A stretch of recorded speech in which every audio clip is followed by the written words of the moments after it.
کہتے تھے کہ جب شیر دھاڑتا تھا تو زمین کانپ اٹھتی تھی، لیکن جب ابو دجانہ اپنے سر پر سرخ پٹی باندھ لیتے تو شیروں کے دل بھی لرز جاتے تھے۔ وہ سرخ پٹی فخر دکھانے کے لیے نہیں باندھتے تھے، بلکہ حق کی خاطر باندھتے تھے۔ یہ غرور کی علامت نہیں تھی، یہ اس امانت کی عزت تھی جو انہیں اللہ کے رسول صلی اللہ علیہ وسلم نے عطا فرمائی تھی۔ غزوہ احد سے پہلے رسول اکرم صلی اللہ علیہ وسلم نے اپنے صحابہ کے سامنے اپنی مبارک تلوار بلند کی اور فرمایا، کون ہے جو اس تلوار کا حق ادا کرے گا؟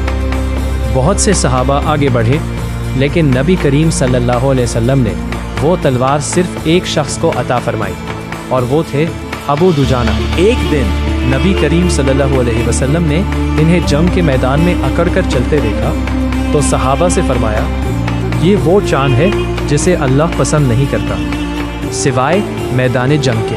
وہ دشمن کی صفیں چیرتے چلے جا رہے تھے اور رسول اللہ صلی اللہ علیہ وسلم کی عطا کردہ تلوار کو مکمل عزت اور وفاداری کے ساتھ استعمال کر رہے تھے، یہاں تک کہ جب تیروں کی بارش نبی کریم صلی اللہ علیہ وسلم کی طرف ہونے لگی تو ابو دجانہ رسول اللہ صلی اللہ علیہ وسلم کے سامنے ڈھال بن کر کھڑے ہو گئے۔